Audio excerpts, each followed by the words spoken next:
Hello everybody and welcome back to my channel. So today is the third part of me predicting evolutions for the new Pokemon in the newly announced Pokemon games, Pokemon Scarlet and Violet. We have already done two, which is Sprigatito and Fuecoco, and now we are going to predict the evolution for little Quaxley here. Quaxley? Is that how you say his name? This guy is very cute. He is a little duck here and he seems to have like a little hat almost, and I honestly think it looks kind of like a sailor's hat, and that's where my idea is gonna go. And just look at him, he's like a cute little duck baby. How can I make him into an epic evolution of like this little guy? I figured maybe because he is a water type and his hat looks like a sailor's hat, I could do a pirate.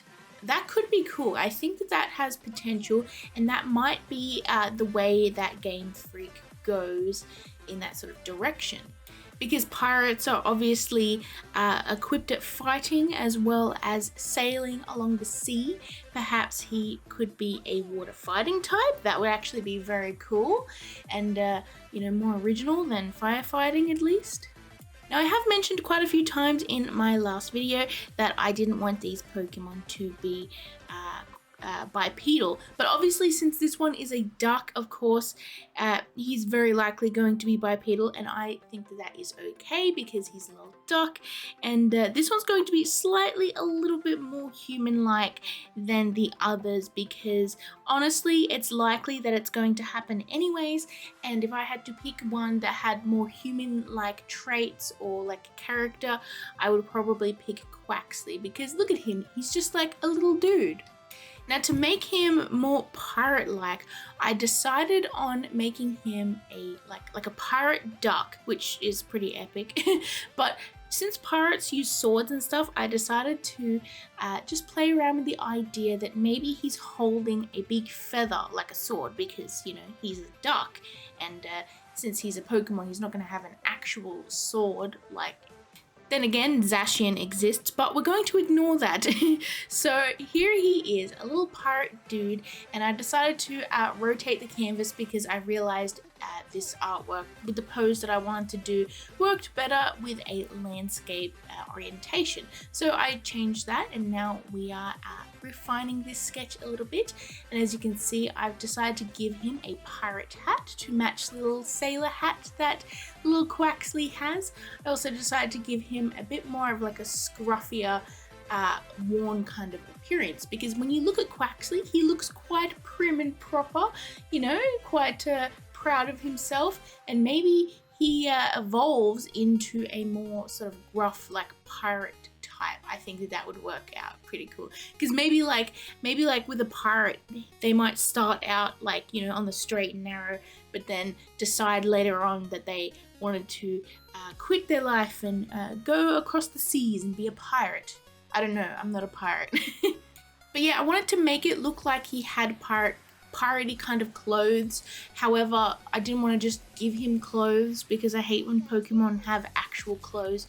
So I made it look like it was tufts of like feathers or fur. We're gonna say feathers because he's a duck. And I decided to give him almost like a beard, as you can see here, but it's more an extension of the feathers on his head. And I think it looks pretty cool the way I did it.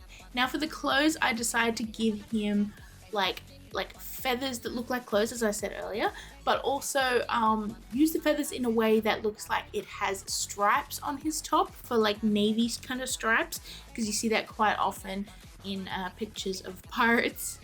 And also a big raggedy coat that looks like maybe it's been torn, but it's made out of feathers, and I actually think that that's pretty cool looking. But anyways, with the line art, I tried my best not to make the line art too thick.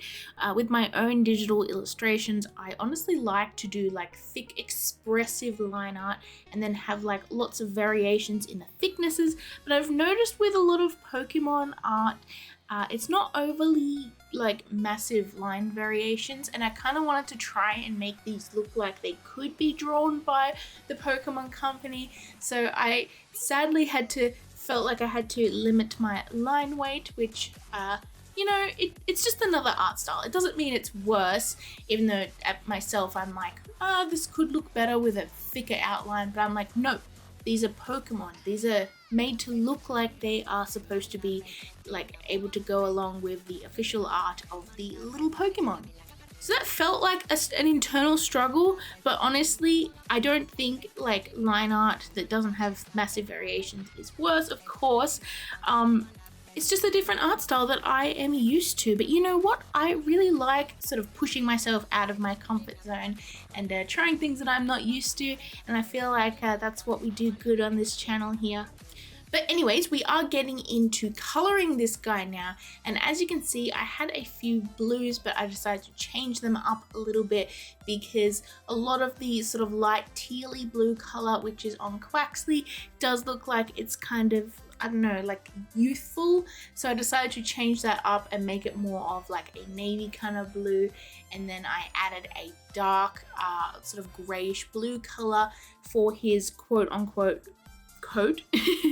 And I think that really helps to sort of mature the character a little bit, especially with shades of gray on his beard there and his little eyebrows as well.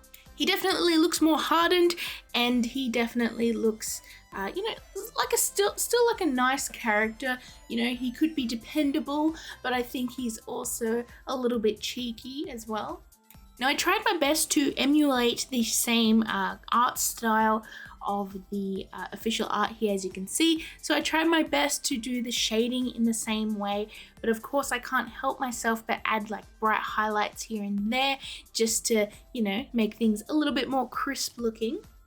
Especially on that feather and his hat, I wanted to try and make sure that it had a lot of texture on there and looked really nice. And I also added a lot of shadows and highlights into his coat here so you could see that it looks less flat.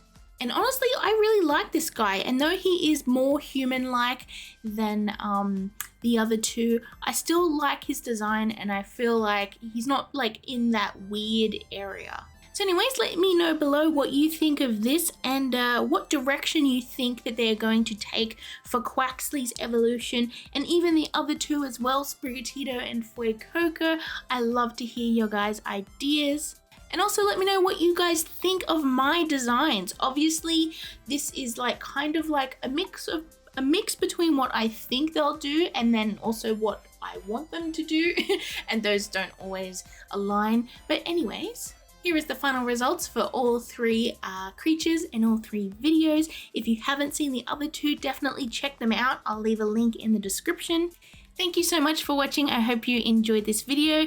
Hit that like and subscribe button, and hope you're having a lovely day. Please stay safe out there, and I shall see you in my next video. Bye everyone.